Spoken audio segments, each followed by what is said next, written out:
a graça e a paz do nosso Senhor Jesus Cristo esteja sobre você, agora e para sempre, em nome de Jesus. Deixa eu me apresentar um pouco. Meu nome é André, eu tenho 53 anos, não parece que eu tenho 53 num corpinho de 30 quilos a mais, isso parece, isso eu sei que tem a ver. Eu sou casado, esse ano faz 25 anos que eu sou casado com a Dani.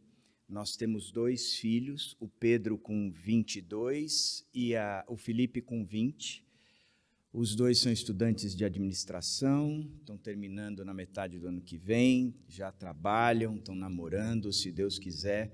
A partir do ano que vem já não tenho mais obrigação nenhuma sobre os 2, estou livre desse peso e eu tenho trazido isso para os 2. Os 2 são muito firmes na igreja que eu participo, tem os ministérios dele lá envolvidos, as namoradas também são bem firmes, então gosto muito dos meus filhos, das minhas norinhas, me dou muito bem com eles todos. A Dani, ela é formada em administração e também em psicologia, ela lidera o Ministério de Mulheres lá da nossa igreja e, ao mesmo tempo, ela também atua na clínica em atendimentos terapêuticos, né? Então, nós estamos casados aí já há um tempão, a gente vai fazer 25 esse ano, e a gente vai fazer a mesma viagem que nós fizemos na lua de mel, só que dessa vez com os meninos. A impressão que eu tenho é que os meninos vieram para estragar mesmo, porque se era lua de mel era para irmos só nós 2, mas os bichos entraram lá no meio da história. Sou pastor da Igreja Batista Água Viva, e toda vez que eu me apresento como Igreja Batista Água Viva, eu digo que eu não gosto desse nome. Quando eu cheguei na igreja, ela já tinha esse nome e eu não pude mudar. A Igreja Batista Água Viva me dá a impressão um pouco de igreja pentecostal, né? Água Viva. Eu até propus uma época que a gente mudasse para a Igreja Batista Água Ardente. Eu particularmente creio que seria muito mais assim, marketing, assim, numa jogada marketing, muito melhor, assim, a gente teria um alcance bem melhor se a gente fizesse isso. Estou nessa igreja, esse ano faz 20 anos, na vida eu frequentei 3 igrejas, a Igreja Batista Regular em Chácara Santo Antônio, dos meus 8 aos meus 21, depois a Igreja Batista do Morumbi, dos meus 21 aos meus 32, e aí eu fui... trabalhei como pastor lá de jovens durante um bom tempo e fui ordenado nessa igreja, e por essa igreja eu fui enviado para Vinhedo, que é uma cidade de 90 mil habitantes na região metropolitana de Campinas, e estou exercendo o meu ministério lá há 20 anos, amo aquela igreja, e assim a minha identidade tem sido muito aquela igreja, quer dizer, se eu tenho algo que me define, tenha sido o meu chamado que Deus me deu para estar naquela igreja, mas eu também tenho algo maior do que isso. Eu gosto muito de trabalhar na formação de líderes e tenho me empenhado por isso, preparado inclusive a minha carreira para dedicar mais tempo a isso aí daqui para frente. Talvez alguns dos líderes vocês conheçam, René Breuel, que é um dos pastores, é missionário, que está em Roma, fazendo um trabalho brilhante, ele é discípulo imediato do Tim Keller. Tem o Tiago Matos, da Red, trabalhou comigo também. Gui Amarino trabalhou bastante tempo lá com a gente na nossa igreja. Tem o da PIB de Campinas, da PIB de Belo Horizonte. São líderes que a gente tem formado e eu gosto muito disso. Eu brinco, mas é sério. O meu sonho é que quando eu terminar e colocarem uma placa no meu jazigo, eu queria ser muito mais reconhecido pelos líderes que eu formei do que a igreja que eu deixei. Se eu formar líderes, a igreja continua. Se eu não formar, ela acaba. Então, eu tenho me preocupado muito com essa visão. Aqui no Sul, eu sou gremista. Porque eu trabalhei com o Tiago Matos, que é colorado, e ele me ensinou a odiar o Colorado. É um torcedor do Colorado tão chato que eu odeio o Colorado. Então, eu sou aqui gremista de coração. Da mesma forma, como eu trabalhei com o Juanossi, e o Juanossi é cruzeirense, em Minas eu sou atleticano de coração. Semana passada eu estava lá, os cruzeirenses ficam indignados comigo, mas a culpa não é minha, é do Juan Osso que me fez odiar o Cruzeiro. Eu gosto mesmo do Atlético. Mas universalmente, antes mesmo do meu nascimento, antes mesmo de eu me tornar pastor ou mesmo convertido, eu sou corintiano. E muito, não é pouco. Meu avô é um dos fundadores do Corinthians. Eu tenho uma carteirinha do meu irmão mais velho, mora no Canadá, é mais corintiano do que todos nós, há 30 anos que ele está lá. Mas o Corinthians é algo que, de fato, eu negociei com Deus. Deus, eu abro mão de tudo, eu nego a mim mesmo, um monte de coisa, mas eu queria continuar corintiano. Ele falou, ok, não tem problema. Eu vejo isso como uma qualidade daqueles que são fiéis, porque então, nessa negociação, Deus me permitiu continuar corintiano. Eu perguntei para o Alex se existia algum template para a gente utilizar aí nas séries. Ele me disse que não, que eu podia usar à vontade. Então, eu criei um bem Igreja Universal do Reino de Deus. Entendeu? Só para humilhar o Alex. Alex, já que você não me ajudou, eu vou avacalhar com você. E está aí, ó, Universal do Reino de Deus. O template da Jumap com como chama? Com um parecer bem da Universal. Mas eu queria pensar com vocês, começar a nossa conversa, baseado em 2 Timóteo 1, 3 a 6. 2 Timóteo 1, 3 a 6. Talvez uma das últimas cartas de Paulo, se não a última, a um jovem que era pastor, um jovem que tinha algumas características pessoais bem difíceis, que estava numa igreja que também com características difíceis. E Paulo, já no alto da sua experiência, já não tinha mais aquele ímpeto de quem estava começando o seu ministério, fogo nos olhos, querendo construir, edificar a igreja em qualquer lugar, de forma bem estratégica, porque Paulo era um estrategista, mas já no alto, preso, ele escreve com o coração na ponta da caneta, né, da pena, e ele trata aquele filho amado, Timóteo, de forma especial com esse trecho. E eu queria começar a nossa conversa em cima disso. Queria que você soubesse que eu estou aqui no temor e tremor do Senhor Jesus Cristo. Queria que Ele me utilizasse bastante como uma ferramenta de Deus. Eu acredito muito nesses encontros. Eu fui salvo e, ao mesmo tempo, vocacionado num retiro de jovens, então eu creio que a gente vai estar imerso aí 4 dias com louvor, amizade, a palavra e uma série de outras coisas. Por isso eu me porto e me posiciono aqui com temor e tremor. Ver vocês ajoelhados só aumentou o meu tremor, porque eu quero ser de fato um canal de Deus, porque nós estamos diante das 2 ferramentas de Deus que pode te transformar: a palavra dele e o Espírito Santo. Não é nem o Alex, nem o Márcio, graças a Deus por isso, mas é a palavra e o Espírito. E ele pode transformar. Então, que a palavra e o Espírito venha sobre nós esses dias, são 4 dias, né? 4 dias, para que haja transformação na minha vida e na sua também. Amém? É porque passaram a noite viajando, é isso? É porque são torcedores do Colorado, é isso? E eu falei mal e vocês estão chateados já comigo? É isso? Magoou? Estão dodói, geração mimimi? Estão dodóizinho? Amém? Amém? Gostei, gremistas, gostei. Você é colorado, né? Já demonstrou que é colorado. Já, toda a tua indignação. Não estou nem aí para você, brother. Vou continuar com a minha Universal do Reino aqui, o próximo slide. 2 Timóteo 1, 3 a 6, Paulo diz assim: dou graças a Deus a quem sirvo com a consciência limpa, como serviram os meus antepassados, ao lembrar-me constantemente de você, noite e dia, em minhas orações. Olha que texto interessante. Paulo está dizendo: eu dou graças a Deus por você, Timóteo. E ele tem uma característica dessa ação de graças. Eu dou graças a você ao lembrar-me constantemente de você, noite e dia, em minhas orações. Eu já acho que essa abertura de Paulo aqui, ele já começa a nos fazer pensar fora da caixa, a respeito da graça.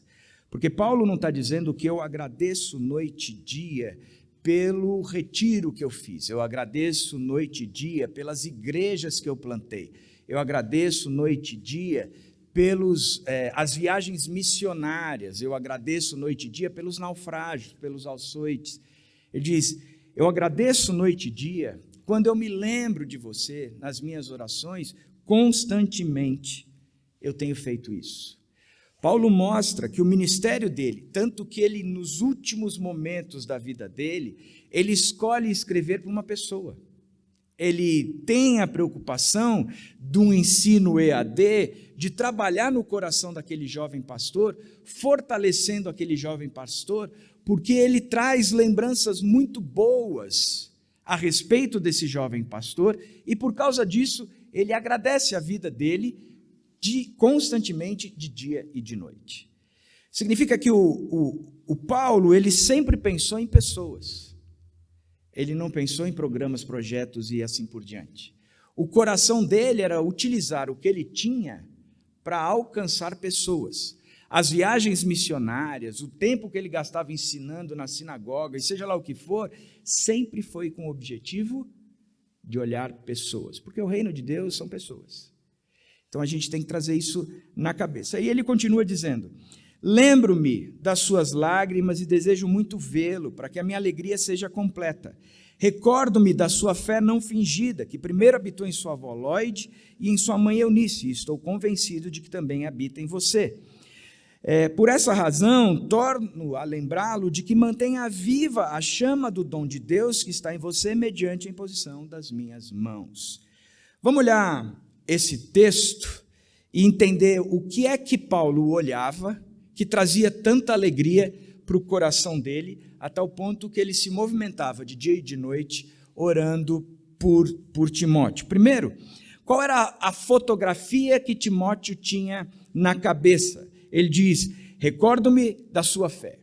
O que eu lembro de você tem a ver com a sua fé, tem a ver com aquilo que você... da maneira como você se porta em relação a Deus, aquilo que você acredita e aquilo que você faz. Portanto, eu trago isso sempre à memória. E é interessante como a gente traz sempre à memória quando a gente pensa em relação a uma outra pessoa. Então, por exemplo, se eu for pensar em relação à minha mãe, o que eu trago na memória da minha mãe é filha de coronel do Exército. Meu avô foi para a reserva como marechal. Ela herdou todas as patentes dele porque ela é paraibana, ou seja, é aquela mulher brava. Pensa numa mulher brava. Ela se converteu e foi discipulada por uma americana. A americana ensinou a ela que a disciplina dos filhos era algo bíblico. E a minha mãe, então, como boa militar que era, entrou debaixo da ordem dada e executou a ordem dada de forma suprema. Só que ela aprendeu com essa missionária que a disciplina nunca podia ser com a mão e que o ideal era uma vara. E a vara, naquela época, era uma colher de pau. Só que tinha uma coisa bizarra nessa história. A colher de pau tinha um rosto feliz pirografado de um lado e um rosto triste pirografado do outro lado. Ela ficava pendurada com o rosto triste. Mas quando a gente ia apanhar, a gente apanhava com o rosto alegre. Porque a colher de pau gostava de disciplinar. Então, gente, eu tinha pirografado em algumas regiões da minha vida uma cara alegre. Sabe aquele smile face? Era aquilo, aqui atrás, assim, na batata da perna, né? Um pouquinho mais para cima. Interessante isso. Ela aprendeu e ela executou. E eu apanhava 3 vezes ao dia, eu e meu irmão mais novo, principalmente. Nós somos em 4, eu e meu irmão mais novo, nós somos do meio. E nós apanhávamos 3 vezes por dia. Eu não lembro de uma surra que eu tenha levado que não tenha sido justa, mas apanhava 3 vezes por dia. Tinha dias que a gente chegava assim e falava, mãe, a gente não apanhou agora meio-dia, a senhora esqueceu. Ela falava, é verdade, filho, vem cá. Entrava e batia. Então, ela era muito brava. Com ela não tinha negociação, conversa, uma série de outras coisas. Porém, ela era apaixonada por Jesus.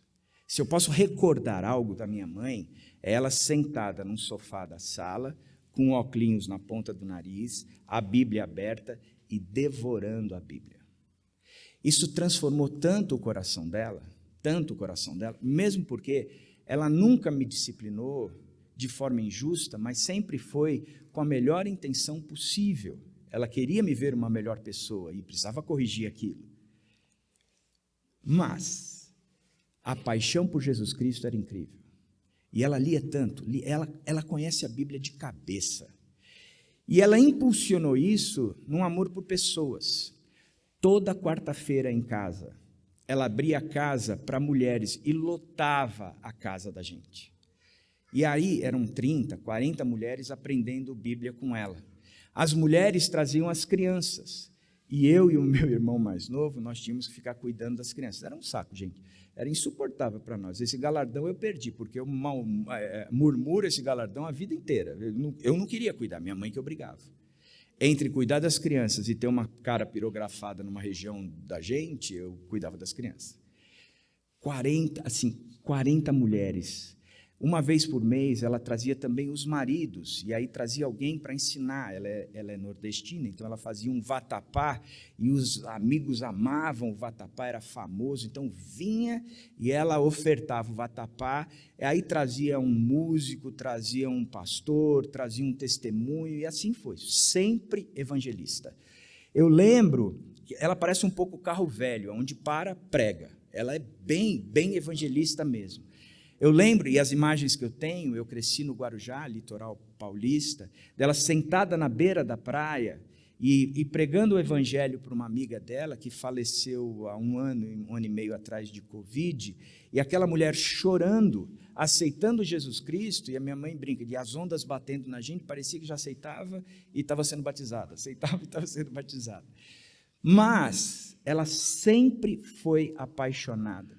E ela tinha uma questão interessante, ela tinha uma percepção, e como ela era apaixonada por explicar o Evangelho, e ela tinha essa habilidade incrível, ela participou, ela desfrutou muitas vezes daquele momento de conversão mesmo, que ela está falando o Evangelho, e aí de repente a pessoa fala, entendi, eu entendi. E ela vinha me contar essas histórias, e todas as vezes que me contava, aquilo acendia no meu coração, eu lembro que me emocionava, e ela percebeu isso na minha vida, então ela foi me contando inúmeras histórias dessa, porque ela dizia, isso cai no seu coração de forma diferente, então parecia que ela estava abrindo ali uma fogueira, acendendo uma fogueira no meu coração. Eu lembro de uma vez que ela já mais idosa, ela tem 80 anos, fez agora, ela devia ter os seus 75 mais ou menos, meu pai já doentinho, meu pai teve câncer, e ele já estava doentinho, eles estavam dentro da casa dela, ela olhou pela janela e tinha um carro parado na frente com um rapaz dentro do carro, e ela ia lá, olhava e o cara estava lá, ela ia lá, olhava e o cara estava lá, e ela é paraibana, né? E ela pensou assim, esse cara vem assaltar minha casa. Ela saiu, foi lá e... Aí o cara abriu o vidro assim, pois não, senhora, você vai assaltar minha casa? Aí ele disse, não, senhora, eu trabalho na Vivo, estou fazendo uma instalação aqui, a senhora pode ficar tranquila. Ah, tá bom, então tá bom. Ela foi saindo, voltou e falou, não. Vem aqui, senta comigo no jardim, que eu preciso contar uma história para você. E ela contava a história de Jesus para aquele cara, e ele aos prantos aceitando Jesus Cristo. E eu fiquei pensando, sempre foi uma pessoa apaixonada por Cristo, e isso levou minha mãe a ser apaixonada por pessoas. É o que eu recordo dela. Paulo está dizendo, o que eu recordo de você, Timóteo, é da sua fé. Se quando eu penso em você, o que vem à mente é a sua fé. Eu guardo na minha mente a imagem de você vivendo pela sua fé. Interessante que ele diz o seguinte, esta fé eu vi na sua avó Lloyd, eu vi na sua mãe Eunice e também vi em você.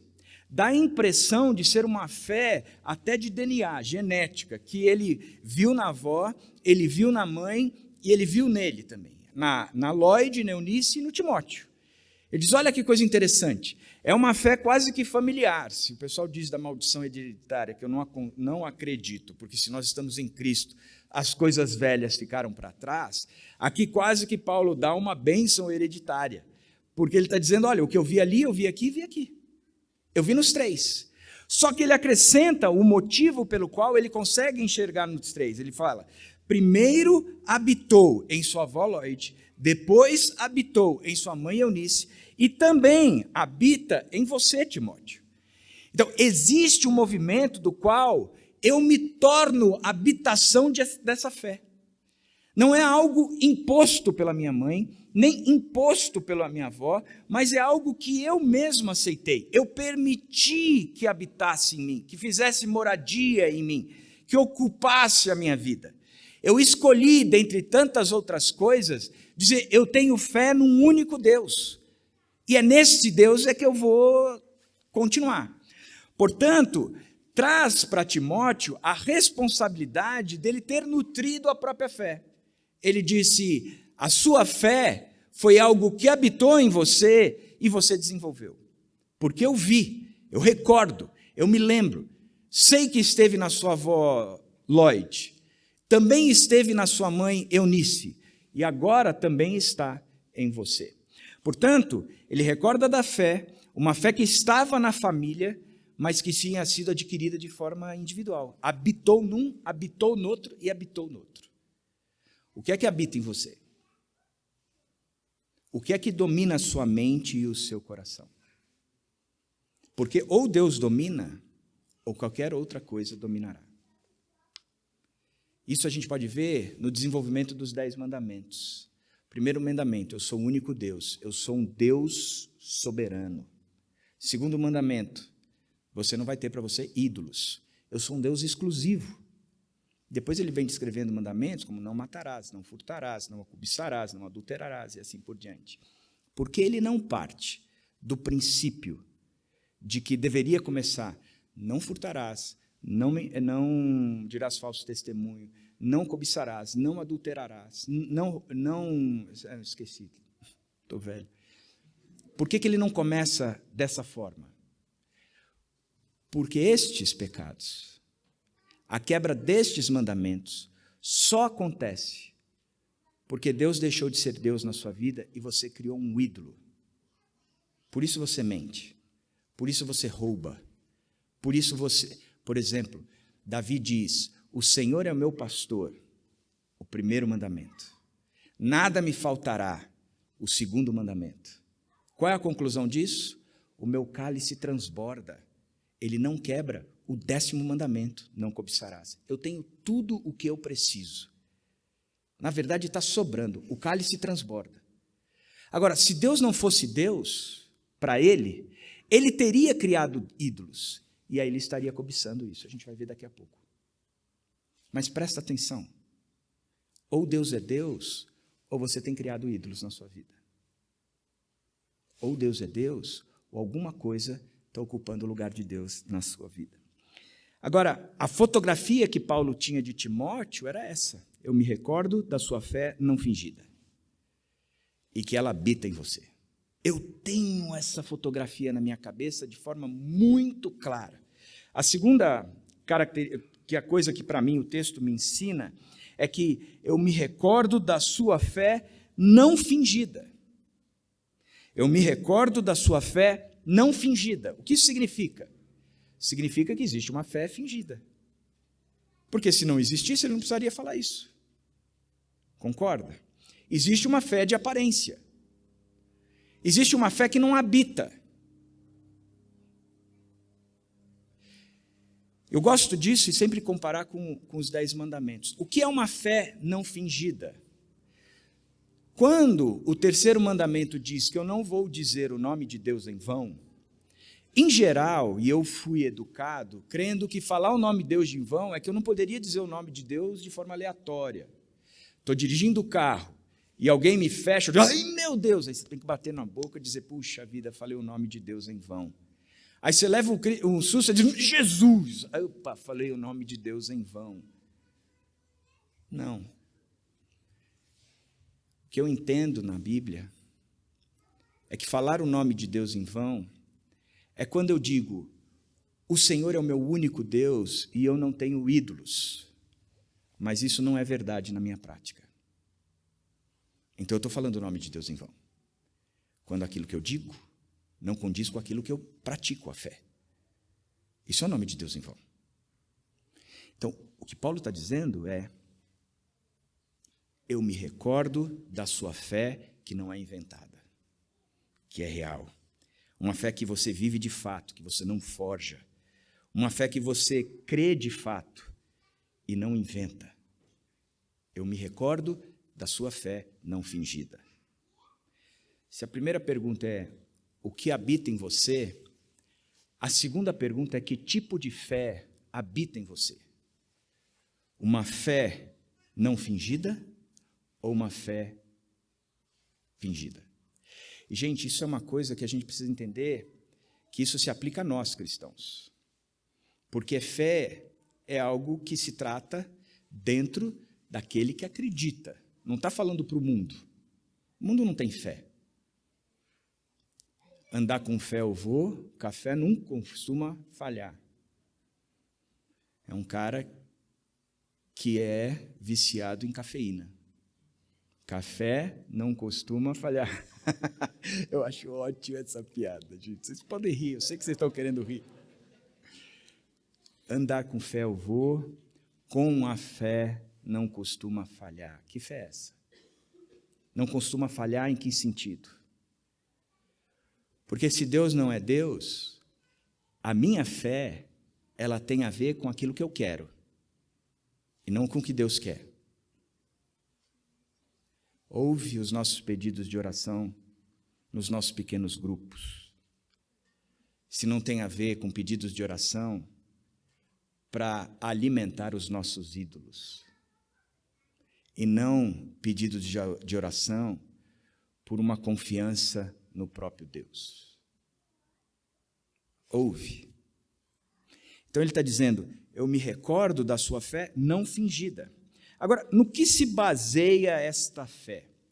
Para isso eu queria pedir ajuda para João, na sua primeira carta, capítulo 5, versos 4 e 5.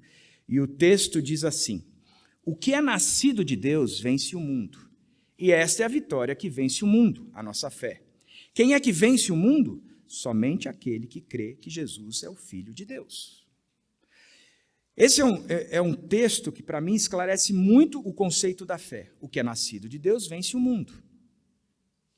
E essa é a vitória daquele que vence o mundo. Você herda a fé.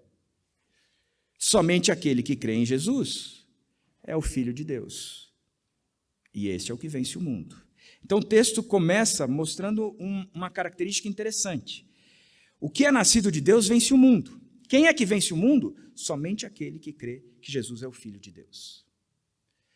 Então diz que nós estamos num mundo, e assim, eu espero que você entenda isso. Entendeu? Nós estamos no mundo. Gostei muito do trabalho de vocês de pensar numa igreja para fora, num grupo de jovens para fora. A visão, o propósito da minha igreja é uma cidade transformada por meio de uma igreja acolhedora que promove cura social e renovação cultural. O nosso fim não é a igreja, é a cidade. A igreja é o meio pelo qual Deus transformará a cidade. Nós começamos no Éden, e aonde é que nós terminamos? Na Nova Jerusalém. João diz, eis que vi descendo, vindo a Nova Jerusalém, novos céus e nova terra. Lembra disso? Então a gente começa num jardim, mas o projeto de reconciliação, de redenção de Deus, é transformar aquele jardim que foi caído numa cidade. Ok.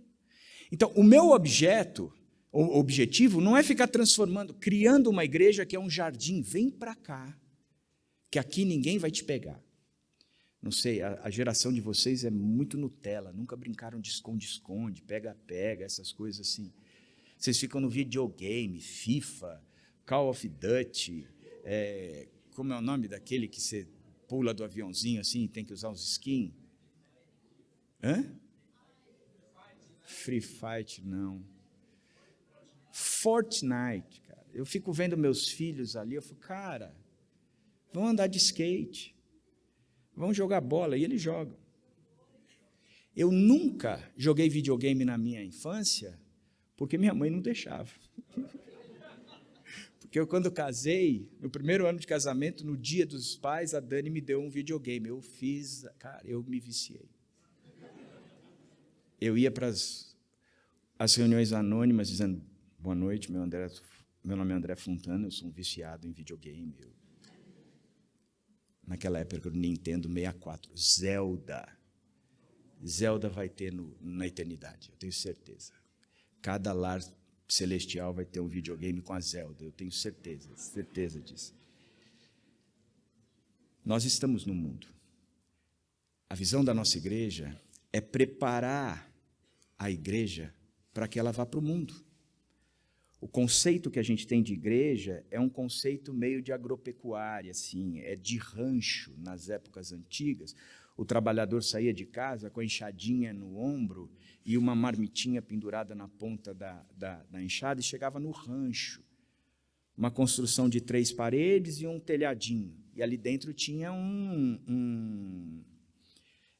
uma fogueirinha que ele podia se esquentar, tinha água, ele podia colocar a marmita dele para aquecer ali, ele comia, descansava e voltava para o campo, lá para cuidar das vacas, ou fazer a colheita, plantar, seja lá o que for. Igreja, na minha opinião, ela tem muito essa cara do rancho, a gente se encontra, e aqui a gente oferece alimento e descanso, para que volte para o campo. Se a igreja não volta para o campo, ela não é igreja, é um grande clube. É algo que a gente se encontra aos domingos, e a gente tem um tempo legal. Lá na Ibaviva, o pastor é muito bonito, então o pessoal gosta de ir lá de domingo. Não tanto pelo que ouve, mas principalmente pelo que vê. Por isso que vocês estão prestando tanta atenção hoje. Mas é esse rancho. A gente vai para a cidade. Por quê?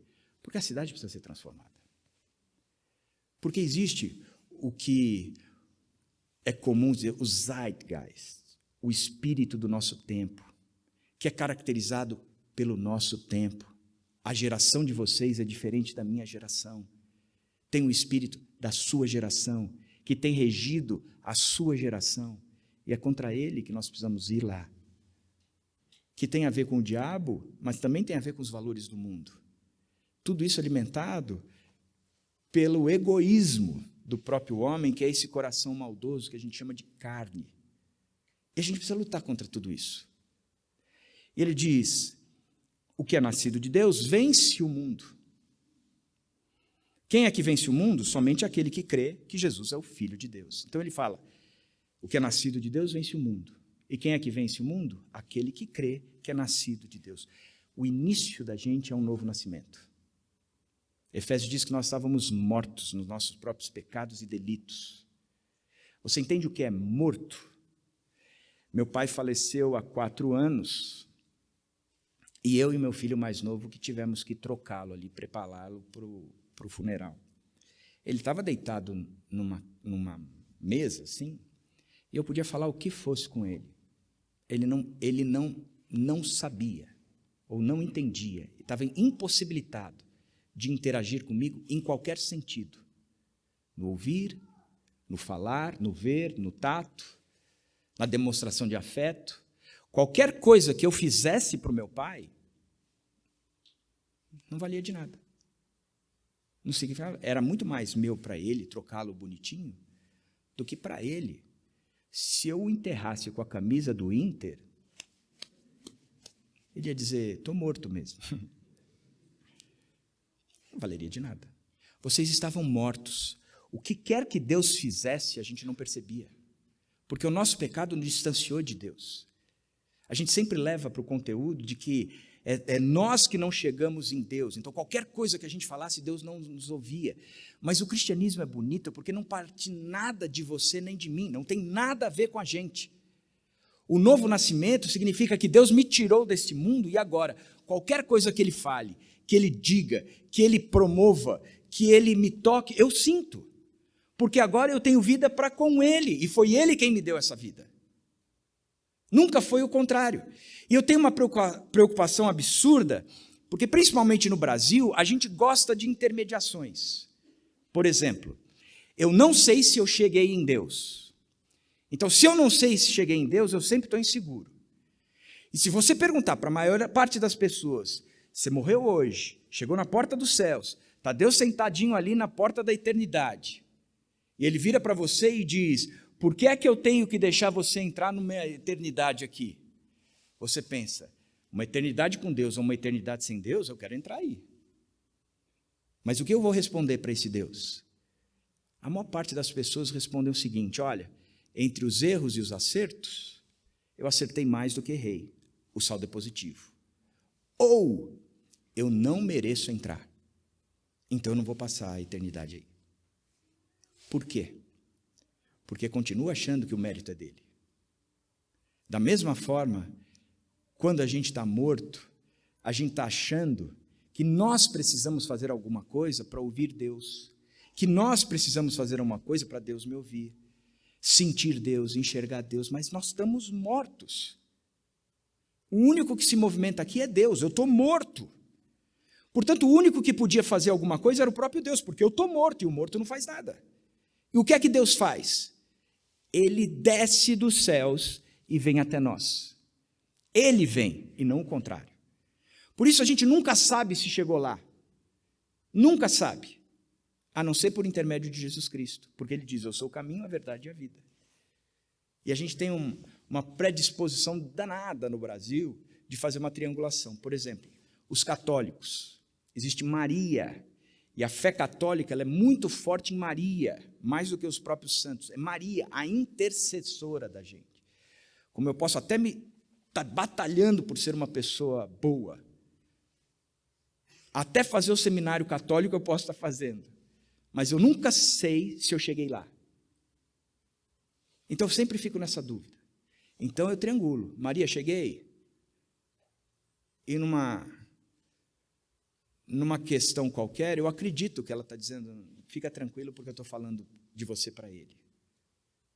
Porque você mesmo não vai falar para ele se não consegue isso. No Espiritismo, são os espíritos. A triangulação. Eu não consigo fazer aqui. Eu não consigo melhorar aqui. Eu não consigo chegar em Deus.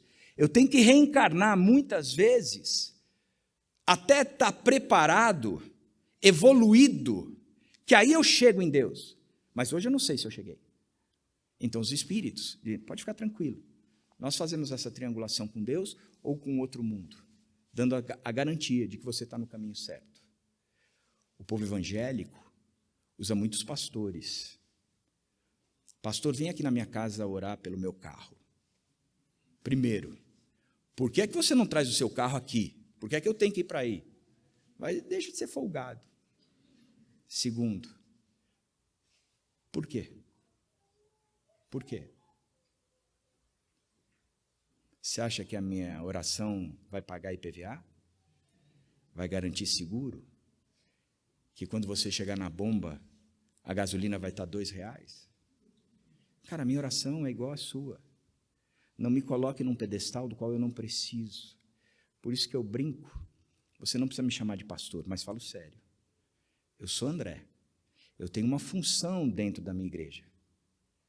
Mas se é para a gente chamar por algum cargo, então me chama de irmão, porque é o que nós somos. Você pode me chamar de André, porque o caminho até Jesus, eu até posso te inspirar em algumas coisas, mas não sou eu que te levo até lá. Porque, na verdade, foi Ele que veio até você. Isso é lindo. Que Deus! A gente não tinha como chegar, mas Ele veio. Ele veio. Ah, o que eu fiz no passado é imperdoável. Não é. Porque quando Ele subiu naquela cruz, Ele já tratou todos os seus pecados. E agora, aquele que estava morto, nasceu. E nasceu de novo. A conversa de Jesus com Nicodemos. Você precisa nascer de novo. E a ignorância de Nicodemos, ele não sabia, mas eu vou precisar entrar no ventre da minha mãe de novo? Não dá. O que é nascido da carne é carne, mas o que é nascido do Espírito É espírito, lembra? Então, é nascido. Não é você quem promove isso. É nascido. Ok. Então, eu entendi. Começa com o novo nascimento. E qual é o segundo passo? E esta é a vitória que vence o mundo, a nossa fé. Qual é o resultado do novo nascimento? Uma fé que vence o mundo. Você vence o mundo porque nasceu o mundo, ou nasceu de novo. E você vence o mundo porque agora existe fé. E é este o caminho. Você não tem fé primeiro para aceitar Jesus Cristo. Não existe isso, gente. Porque se o problema é a sua fé, mais uma vez o mérito é seu. Você entendeu, se entregou, e a partir de agora você vive pela fé. Porque a fé não é um instante, mas é um estilo de vida. O meu justo, diz Abacuque, viverá pela sua fé. A fé é um estilo de vida. Por quê? Porque essa fé genuína, ela tem uma característica muito interessante. Quando você vai ler o Velho e o Novo Testamento, a expressão fé no Velho Testamento não existe. Se eu não me engano, existem 2 citações de fé. Mas num livro como o Velho Testamento, é insignificante 2 citações, concorda? A fé existe, esta palavra, essa expressão, a partir do Novo Testamento. Qual é a relação da palavra fé com o Velho Testamento? Submissão, devoção, lealdade. Ah, eu entendi. Então significa que a submissão, a lealdade, representam a fé de fato. Porque nós achamos que fé é só uma convicção mental, racional. O que é fé? A convicção dos fatos que ainda não se revelaram. E a certeza dos que não aconteceram e daquilo que não se foi revelado ainda. É convicção, certeza. Aí você traz, isso aqui tem a ver com a minha memória, com a minha racionalização. Pois é, você até pode entender, mas isso não quer dizer que você viva. Por quê? Porque obedecer a Deus não parte do pressuposto de que eu estou de acordo. Isso é conivência. A obediência é obedecer partindo do pressuposto de que eu não estou de acordo. Mas eu sei quem mandou, então por isso eu faço. O novo nascimento, ele produz em mim uma fé genuína, sem fingimento. A marca do novo convertido, de fato, ou da nova pessoa, da nova criatura, é uma fé sem fingimento. Eu não sou aquele cara que diz que sou, mas não sou, que fala o nome de Deus em vão o tempo todo. Eu sou aquele cara que diz que sou e paga o preço de negar a si mesmo, tomar a cruz, então eu sigo Jesus. A partir daí eu sigo Jesus. Já não sou eu quem vivo, mas Cristo vive em mim. E eu tenho tido uma preocupação absurda nesse contexto. Sabe por quê? Porque a grande experiência que eu tenho tido, eu faço 20 anos de Baviva, 25 anos de ordenado pastor. Nesses meus 25 anos, a conclusão que eu tenho chegado é que a maior parte das pessoas que frequentam a igreja ainda não entenderam isso.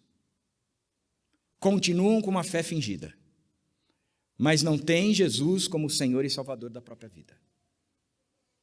Ainda não passaram pela porta, que a porta é estreita. Dizem que entregaram a televisão para Deus, mas continuam segurando o controle remoto. E eu quero conversar bastante a respeito disso essa semana, porque isso inclusive pontua em nós alguns drives. Por exemplo, nós temos o costume de achar que a gente tem que trabalhar com comportamento. Por exemplo, nós vamos aceitar um homossexual dentro da igreja? Se nós aceitarmos, ele vai poder dirigir o louvor ou não? Não estou discutindo o mérito. Mas a gente está discutindo o comportamento do cara. E o problema não é o comportamento.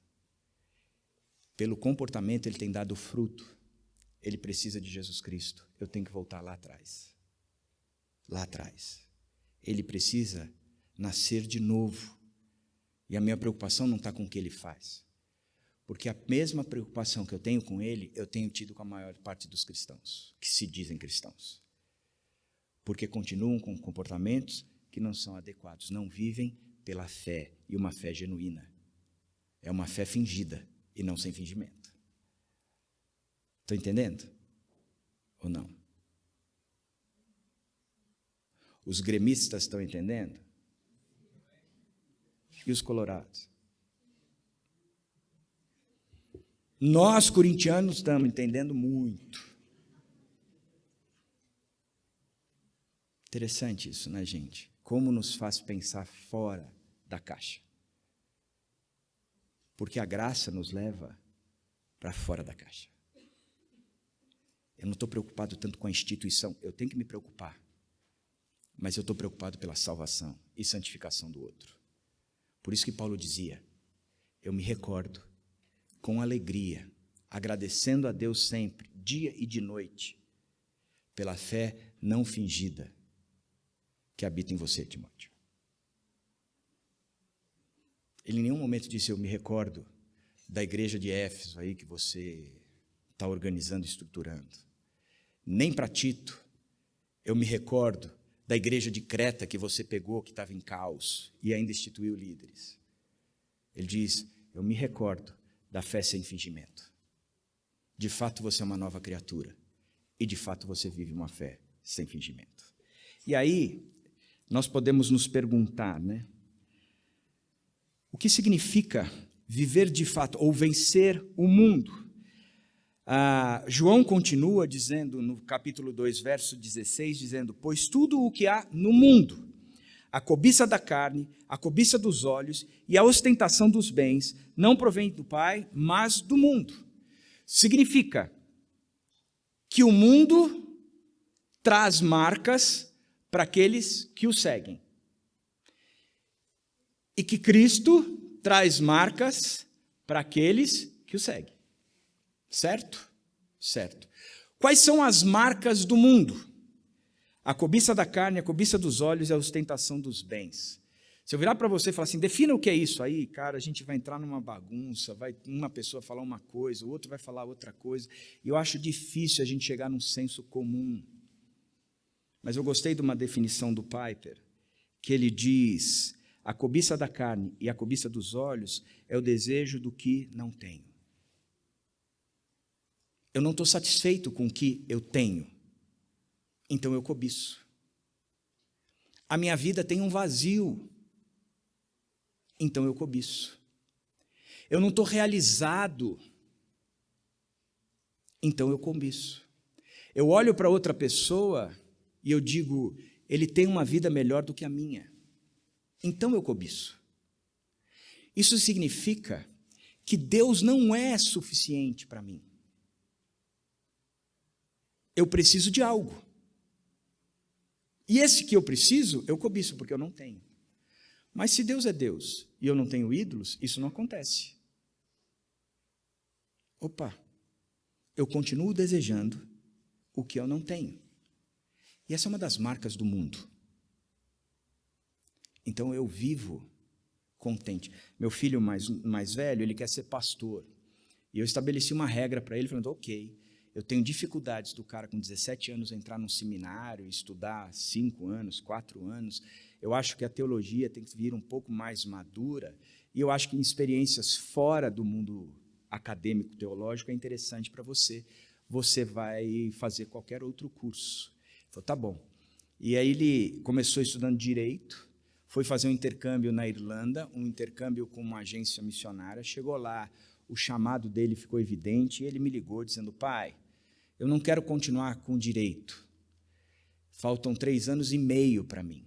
Se eu voltar para o Brasil, prestar vestibular e entrar em administração, faltarão 4 anos. Então, eu perderia 6 meses da minha vida. A princípio, eu fui um pouco contra, termina o que você começou. Depois, a mãe dele minha esposa me convenceu, e eu falei, ok, não tem problema nenhum. Quando ele voltou, ele entrou na mesma classe que o irmão mais novo, então os dois estão na mesma classe, se formam no mesmo ano, vão fazer o TCC juntos, ou seja, coitado dos professores.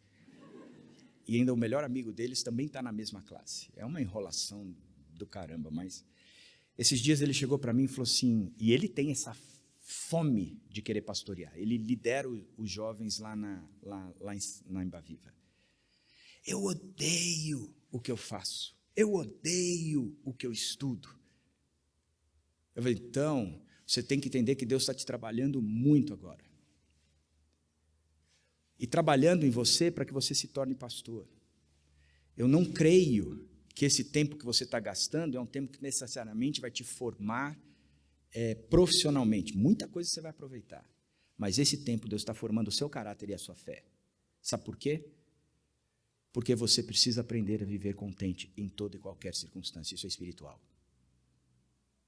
Então, se você não está feliz com o que você tem, está querendo outra coisa, você está com uma falha. Tem algum ídolo na sua vida. Porque o teu aprendizado agora é viver contente em toda e qualquer situação. Não cobiçarás. A cobiça dos olhos e da carne. Aquilo que eu vejo e aquilo que eu desejo. Paixões e desejos. Diz Gálatas que quem morreu com Cristo, crucificou com Ele, suas paixões e seus desejos. Então a carne e os olhos não falam mais. Aprendi a viver contente. O desejo do que não tenho. A segunda coisa é o orgulho do que tenho. A ostentação dos bens. Se eu não estou satisfeito com aquilo que tenho, por outro lado, aquilo que não tenho, por outro lado, aquilo que eu tenho me enche de orgulho. E eu não consigo viver sem aquilo que eu tenho. Eu preciso dessas coisas. E você vai ver no mundo evangélico muita gente orgulhosa pra caramba. Orgulhosa do ministério que tem, orgulhosa do cargo que tem. Você vai ver o jovem seminarista ou o jovem que frequenta o grupo, dizendo, eu queria assumir o lugar do Alex, esse é o meu objetivo. Eu queria tomar o lugar do Márcio, esse é o meu objetivo. Eu queria tocar e estar mais à frente que o Jonatas. Eu sei que esse é o objetivo de todos vocês. Por que eu não estou feliz? Só vou estar feliz quando eu chegar ali, e ali eu vou ostentar o que eu tenho. Isso é engraçado, porque isso domina o nosso coração. E isso é a marca daquele que não tem uma fé genuína, mas é a marca daquele que se diz evangélico, se diz cristão, mas continua preso aos desejos do que não tem e ao orgulho do que tem. E a gente precisa lutar contra isso. Então, quando Paulo dizia assim para Timóteo, eu lembro da fé genuína que você tem, da fé não fingida, está dizendo, Timóteo, eu sei que você está realizado com tudo que você tem. E eu sei, Timóteo, que você não se orgulha de tudo que você tem. E acabou. O mundo não vence você, Timóteo. Você é maior do que o mundo. No mundo passareis por aflições, mas tende bom ânimo.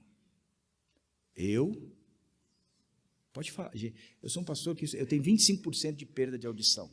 É fato isso, eu uso aparelho, mas eu não trago aparelho para você ficar carregando essas coisas, não, e não trago de propósito, para vocês falarem alto. Porque lá fora, vocês falam para caramba alto. Aqui dentro, eu quero ver falando alto. No mundo passareis por aflição, mas... Por quê?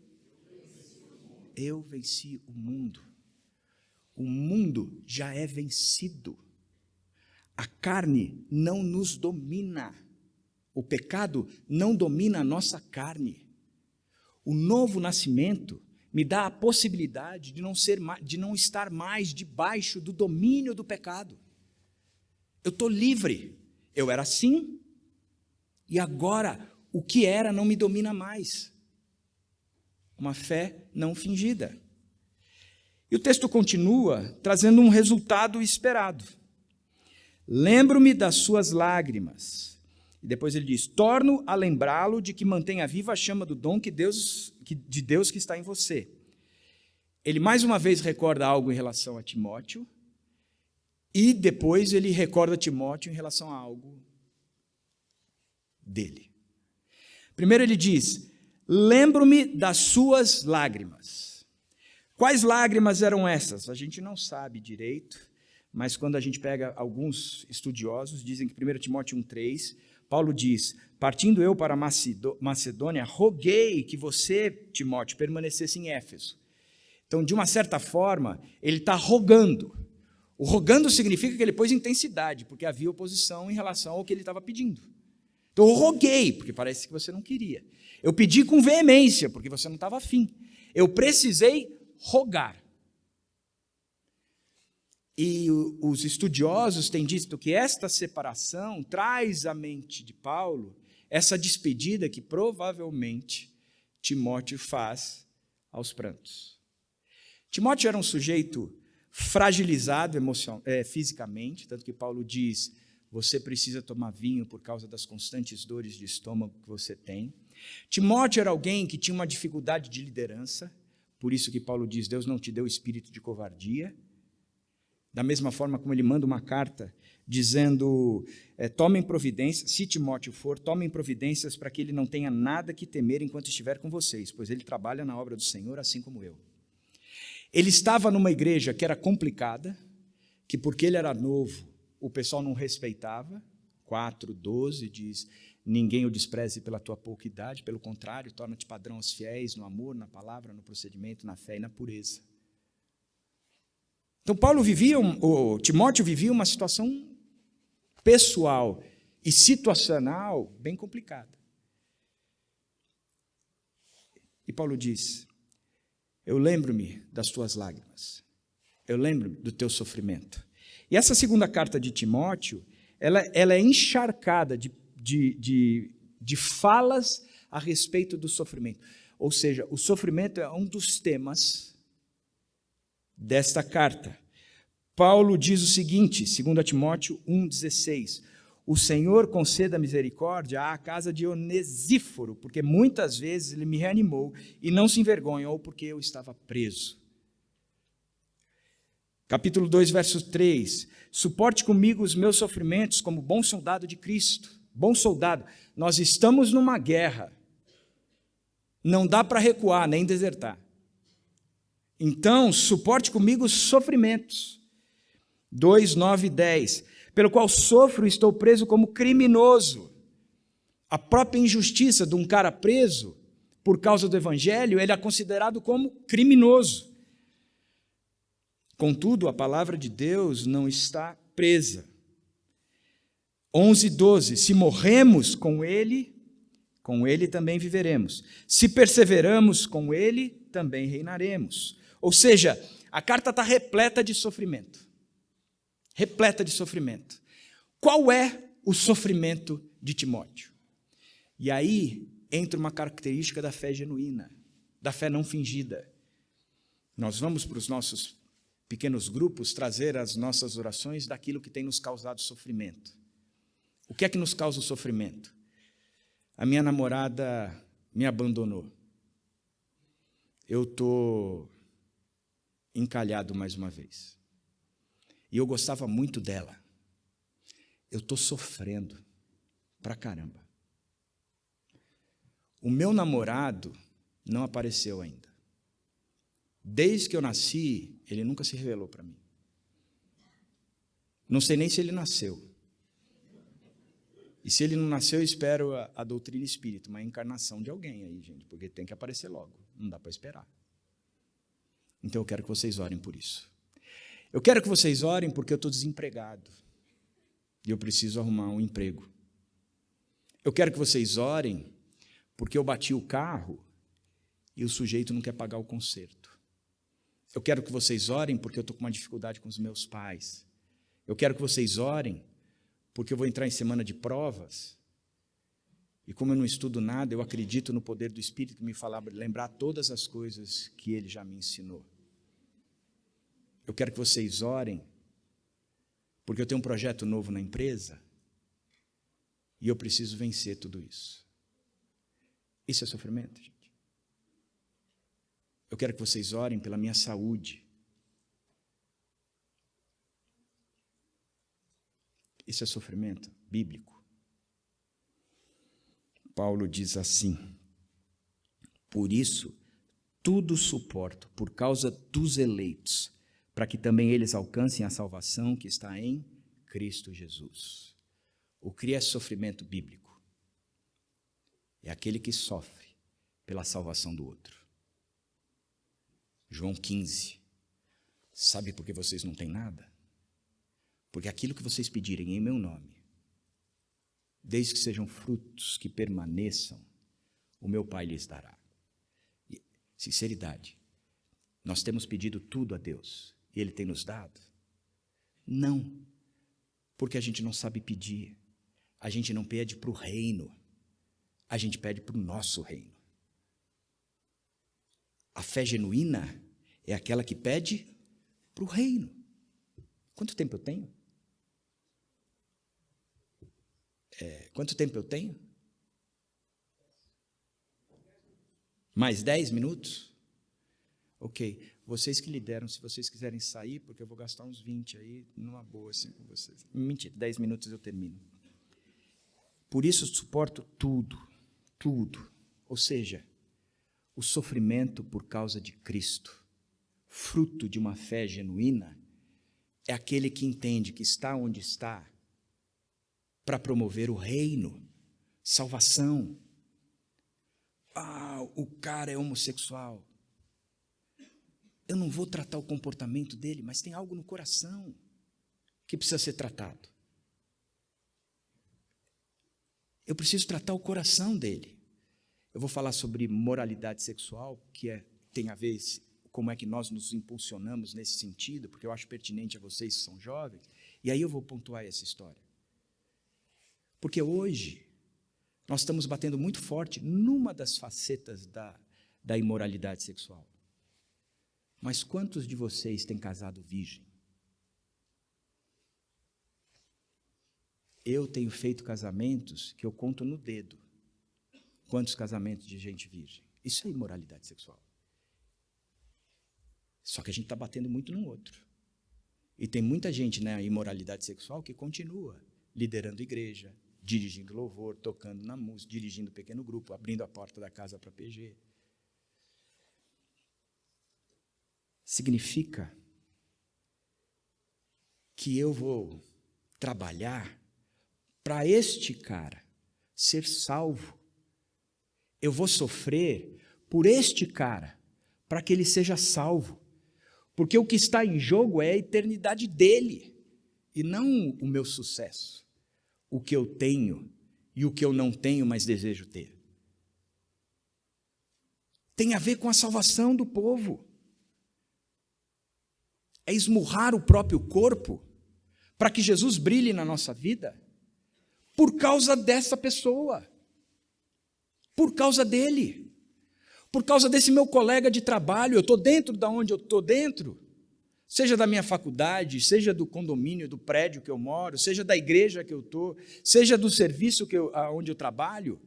Eu estou lá porque tem muita gente que precisa conhecer a Jesus Cristo. Eu não estou lá somente, e como aquele que evangeliza vai buscar fazer o melhor trabalho, ser o melhor funcionário, mas ele nunca vai querer o nome dele como o funcionário do mês, o rosto dele impresso numa placa. A preocupação dele é se aquele colega pode ter o rosto impresso e o nome escrito no livro da Bíblia, no livro da vida. Essa é a preocupação. Portanto, eu sofro, por isso suporto tudo por causa dos eleitos, para que também eles alcancem salvação, que está em Cristo Jesus. Por isso Paulo diz, lembro-me das suas lágrimas. E a segunda coisa, mantenha viva a chama do dom de Deus que está em você. Mantenha viva a chama do dom de Deus. Eu gosto muito daqueles reality shows que colocam o cara numa situação de risco, tira o cara da casa dele, põe no meio de uma floresta, num lugar deserto, inóspito pra caramba, onde ele pode levar uma coisa. Eu assisto o Bear Grylls, que eu gosto bastante. Eu assisto Largados e Vestidos, porque se eu falar o nome, você vai falar, o pastor está vendo coisa pornográfica, porque é Largados e Pelados. Não, o pelado aparece com as faixinhas direitinho, essas coisas assim, pode ficar tranquilo, mas para não te escandalizar é Largados e Vestidos, ou Largados e Embaçados, né? Porque está tudo embaçado. Isso é melhor, Largados e Embaçados. Veio agora, assim, espírito, não sei do que me incentivou agora. Pois presta atenção. A principal ferramenta que eles pedem, ou que é quase sempre, é uma faca, um martelo, um machado, um facão, mas uma pederneira. Porque sem fogo eles não sobrevivem. Então eles pegam aquele negocinho e fica riscando, aí sai uma brasinha assim. Mas antes disso, ele pega um chumaço de palha, a mais seca possível, porque o fogo precisa começar. E na hora que aquela brasinha cai ali dentro, ele pega aquele chumaço, ele começa a soprar. E aí ele balança. Até que aquilo pegou fogo. Depois que pegou fogo, ele coloca debaixo de gravetos. Porque o graveto é mais fácil de queimar. A área é menor, portanto, incendeia-se mais fácil. Aí, ele tornou a pegar os gravetos. Aí ele começa a colocar lenha mais pesada. Lenha mais pesada. Mas existe uma preocupação nesses grupos. Se eles saírem do acampamento ali e não retornarem logo, o fogo apaga. E aí eles têm que começar esse processo trabalhoso, tudo de novo. Paulo está dizendo, mantenha viva a chama, não deixe apagar, não deixe apagar. É um trabalho seu, Timóteo. Mantém viva a chama, mantém viva a chama, mantém viva a chama. E ele diz, mantenha viva a chama do dom de Deus que está em você, que você recebeu por imposição de mãos. Aqui, com certeza, o que ele está dizendo é, Timóteo, com certeza, mas é a grande direção, né? Você tem que manter esse dom aí de liderança da igreja, de ser mestre, de estar à frente da igreja, que você recebeu da minha imposição de mãos. Mas é dom. Significa que foi algo ofertado por Deus. E aí a gente pode entrar numa discussão que realmente não vale a pena. Os dons são só aquela lista que existe na Bíblia, eu tenho mais, aquilo cessou. A questão que eu gosto de defender dons é que dom é para edificação do próximo. Ele nunca é para minha própria edificação. Mas ele é para edificação do próximo. Significa que eu imprimo a imagem de Deus no próximo. O que significa a imagem de Deus no próximo? Quando Deus criou o homem, Ele o criou à sua imagem e semelhança. O que isso significa? Você nunca se viu que não seja por intermédio de uma imagem. Ou no espelho, ou na fotografia. Ou seja, você nunca se viu que não seja por intermédio de uma imagem. Deus se vê em nós, porque Ele imprimiu a sua imagem em nós.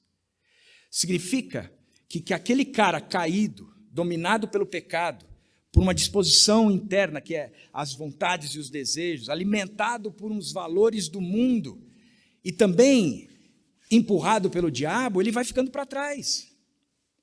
Eu me torno uma pessoa não mais com este padrão, mas tudo se fez novo. Então eu deixo disso. Mantenha viva a chama de você que está promovendo o crescimento no outro, a imagem de Deus no outro, a santificação no outro. Se o pecado gera morte, a santificação gera vida. Santificação é tirar tudo aquilo que promove morte. Portanto, o pecado. Nós tomamos a imagem de Deus. Ele se vê em nós. Então, eu promovo santificação. Presta atenção. O que Paulo está falando é que a fé genuína de Timóteo era uma fé que promovia salvação e santificação. que ele sofria pelos eleitos. E aí eu termino, mesmo porque já chegou aqui na frente para me dar uma carteirada de que tenho que terminar, com o texto de Timóteo 1, 8 e 9, que diz: portanto, não se envergonhe de testemunhar do Senhor, nem de mim, que sou prisioneiro dele, mas suporte comigo os meus sofrimentos pelo Evangelho, segundo o poder de Deus, que nos salvou e nos chamou uma santa vocação. Ou seja, não se envergonhe, suporte. E aí ele diz, por causa da conversão e santificação do outro. E ele diz, salvou e nos chamou com uma santa vocação, não em virtude das nossas obras. Ou seja, não foi por você. Não tem nada a ver com você.